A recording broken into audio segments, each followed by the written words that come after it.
Do you know what I've just popped into my head when you were saying that? You looked like you had a little bit of a moment. You know when you see new hairstyle, like hairdressers, and they'll go like, get in with, this name's just popped into my head, Carly. And Carly will give you a cut and blow dry for £15. Yeah. Because she's newly qualified. Do all the other hairdressers in the salon suddenly put their prices down? No, because they have been doing it for a lot longer. They're more experienced. They have their core client base. They wouldn't dream of racing to the bottom like that. It's maybe an introductory offer that somebody's putting on.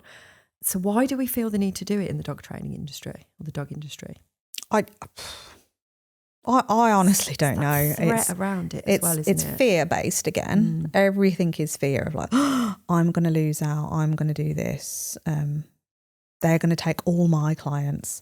And again, like, it's really looking at it to go, how many people can you realistically serve anyway?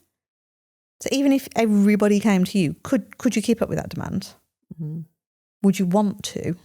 Is another thing. Yeah, and there's a lot of fear around if they live in a rural area. This crops up a lot, doesn't it? Yes. I only live in a really small village and, you know, people have to drive to me. Well, I'm guessing if you're rural, most people will drive.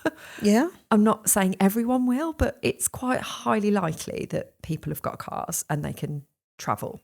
Yeah. And is anywhere that remote, come up with pitchforks here, but is anywhere that remote that there's not But again, like realistically, even if there is, because there's bound to be, always is, factor it in and go, right, I either need to accept that I've got a small market in front of me, so therefore I'm going to hit a point where I can't physically take any more on.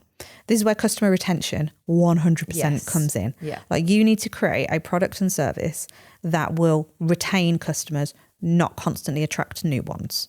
So to me, like that's exactly the model I'd be looking to adopt if I am in a really remote rural setting with, let's say there's only 50 people in my village. Well, yes, realistically, you are not limiting yourself. Your environment is limiting in what you can offer. But this is where looking at that bigger picture strategy to go, okay, then. So realistically, let's say there's 50 people in my village. 20 at any one given time are going to get a new dog. So realistically, puppy classes might be off the cards because I might only get one every couple of years. Yeah. It's not going to happen. However, if I offered bespoke one-to-one training, bespoke trained for you, it might tick me over, but maybe it's still not enough because realistically there's only 20 people in the village that have dogs. So options are, you as the business owner either need to be comfortable with travelling further afield. You as the business owner either need to get comfortable with advertising that people come to you. You create an online element, but be mindful that if you're going to go down that online route, with anything, there is a lot of work that goes into it. But there's options. It could just be the Zoom route, though. It doesn't yeah, have exactly. to be It's like you still do one-to-one training. You just deliver it on Zoom. And the other option as well is, again, if you are rural, living in a village and the next one is like 20 miles away, is building up that awareness and having that value behind it that people are willing to travel away from that area as well. Yeah. And if you're happy to travel outside of that area, you make sure those fees are positioned accordingly. Yeah. To factor it in as well. So I think even though the landscape is changing and has been changing over the last year, I'd definitely say it's really starting to shift. 18 months, isn't it? Yeah. I think the business fundamentals, business 101, never fully understood 101, but... No, I don't really get the 101 thing. But you know what it is. It comes up a lot, doesn't it? Yeah, 101. business 101. Don't know. Business fundamentals, I'll stick with that. These haven't changed. The fundamentals of business are still that you need to have a robust enough system that you can rinse and repeat it. Like if you're attracting classes, one-to-ones, whatever it is, can you rinse and repeat it? Could you step away from the business, bring somebody in and the business still work? And let's assume that this person you brought on is the equivalent of you, they're just not you. Are you at that stage yet where you can rinse and repeat a model?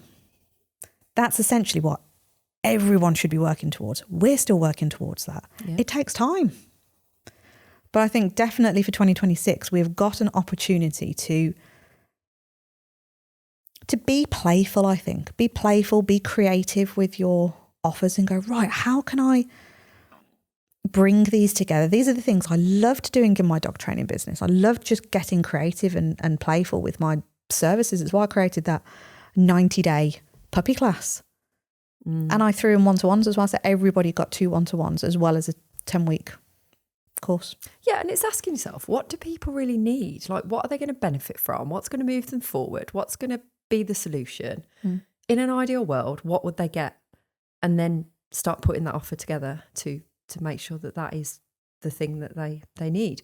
Like one of our clients recently, he loves all the scent stuff, scent work, and we were talking about that as a side arm almost of his business, and going like, oh, so the core is the typical, obediency stuff and the puppy stuff, but really my passion is the scent stuff. We're like, oh, okay. So tell me more about that. Oh, well, it can be really beneficial for like reactive dogs and actually brilliant. Obviously I know this. I'm like, yep, great. But people don't see the value in the scent stuff. So therefore I just do that on the side for the really dedicated people. And then I keep offering the other stuff, which I really don't kind of enjoy as much, but I kind of do, but I'd really like that scent bit to come into it. And I was like, so let's create something where scent work is incorporated and it's part and parcel of the way you train.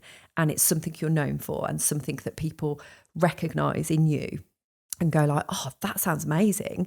I get my reactive dog trained by this guy who has a passion for scent work, and I don't really know much about that thing yet, but I'm going to.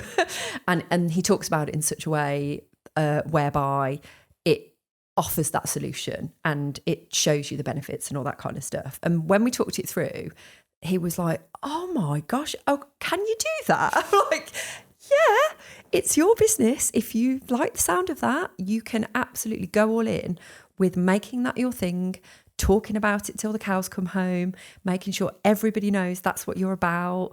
And I even like coined the phrase like the scent work guy, that kind of thing.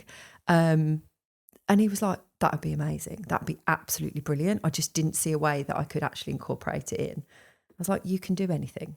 And this is where we're limiting ourselves, aren't we? Because we just don't know what we don't know. And we've all been stuck in a box. We've all been stuck in this 90s model that we don't have to be in. And then you can look at how much time does somebody need with you? What is that typical amount of time that someone needs to get things right, start changing habits, start implementing it and continuing implementing it, making sure they don't fall off a cliff? Like, what does that time period look like? And we start building it all together.